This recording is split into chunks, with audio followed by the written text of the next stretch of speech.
ഇന്ന് ഞാൻ ഉണ്ടാക്കാൻ പോകുന്നത് KFC മോഡലുള്ള ചിക്കനാണ്. Chicken fry. അതിലേക്കുള്ള ബാറ്റർ നമുക്ക് തയ്യാറാക്കാം. ഇത് 300 പാലാണ്. ഇത് 300 ഗ്രാം പാലാണ്. 1 ടേബിൾ സ്പൂൺ വിനാഗിരിയാണ് ഒഴിക്കുന്നത്.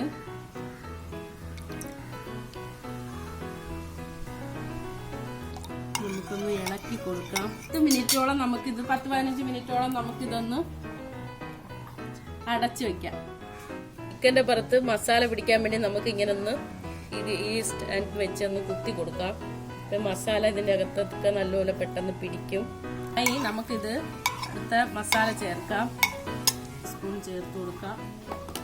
ഈ ഒരു സ്പൂൺ ഇത്രയും ഞാൻ ചേർക്കാം. കൊടുക്കാം. ഉപ്പ് 1 ടീസ്പൂണാണ് ഉപ്പ്. മുളക് പൊടിയാണ്. ഞാൻ കുരുമുളക് പൊടി ചേർക്കുന്നില്ല, അതിനുകൊണ്ട് മുളക് പൊടിയാണ് ഇടുന്നത്.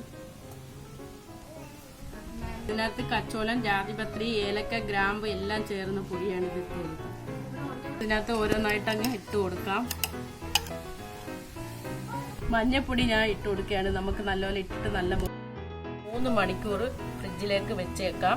എന്നിട്ടാണിത് ഫ്രൈഡ് കോട്ടിങ്ങിന് നമുക്ക് തയ്യാറാക്കാം. ഇത് 1 കപ്പ് മാവ് മൈദയാണ്.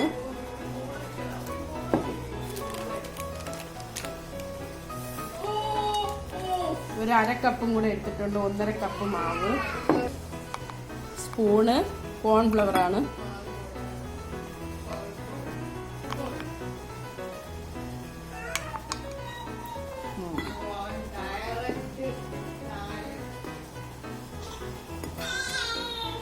ഇതിനകത്ത് നമുക്ക് ഉപ്പിട്ട് കൊടുക്കാം. ഇത്ര ഉപ്പാണ് ഞാൻ എടുക്കുന്നത്.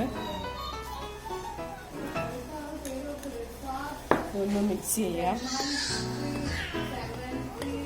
പൗഡറാണ്. 1/4 ടീസ്പൂൺ ബേക്കിംഗ് പൗഡർ ഇട്ട് കൊടുക്കാം. ഇത് ചിക്കൻ്റെ മസാലയാണ്. ചിക്കൻ മസാലക്ക് ഇത്ര ഇട്ട് കൊടുക്കാം. പൊടിയാണ്. ഇത് ഇഞ്ചി പൊടിയാണ്. നമുക്ക് ഇതിന് 1 സ്പൂൺ തികച്ചില്ല, ഇത്രയും ഇട്ട് കൊടുക്കാം. ചാജീരകവും പെരിഞ്ചീരകവും കൂടെ പൊടിച്ചതാണ്. ഇത് 1 ടീസ്പൂണ് ഇട്ട് കൊടുക്കാം. മസാല നല്ല മണവും ടേസ്റ്റ് ഉണ്ട്. മിക്സ് ചെയ്യാം. ഇനി നമുക്ക് 2 മുട്ടയാണ് ഞാൻ എടുത്തിട്ടുള്ളത്. ഇത്രയും നമ്മൾ മൊത്തം ഇത് തണുത്ത വെള്ളമാണ്. ഇത് നമുക്ക് കുറേശ്ശെ ഒഴിച്ച് ഈ മാവൊന്ന് ലൂസാക്കി എടുക്കാം. മറ്റേ വെള്ളം ഇതിനകത്ത് ചേർക്കുന്നത്. മുട്ടയാണ്. ഇതൊന്ന് അടിച്ച് പതപ്പിക്കാം. കൂട്ടിനകത്തേക്ക് നമുക്കിത് ഒഴിച്ചു കൊടുക്കാം. ചെയ്ത കൂട്ടിലേക്ക് നമുക്ക് ഈ 2 മുട്ടയും ഒഴിച്ചു കൊടുക്കാം. മൈദയാണ് എടുക്കുന്നത്. എടുത്ത് ഈ 1 കപ്പും കൂടെ നമുക്ക് അളന്ന് ഇതിനകത്തേക്ക് ഇടാം. ഇതിന് 2 കപ്പ് മൈദ എടുത്തിട്ടുണ്ട്. ഇത് ഇത്രയുമേ ഞാൻ ഇടുന്നുള്ളൂ. ഇത് 2 കപ്പ് ഈ കപ്പാണ് എടുത്തത്.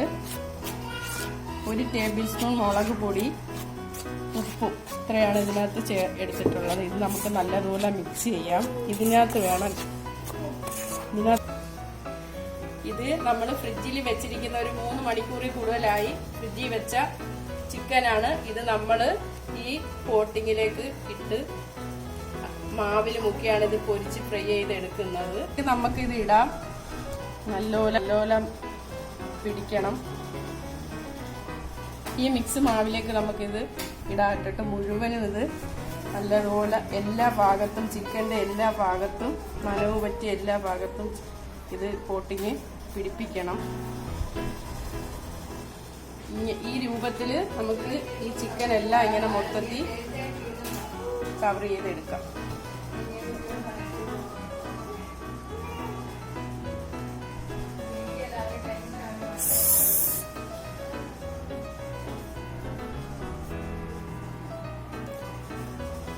കവർ ചെയ്തിട്ട് ഉടനെ തന്നെ നമുക്ക് ഇത് ഫ്രൈ ചെയ്ത് എടുക്കണം.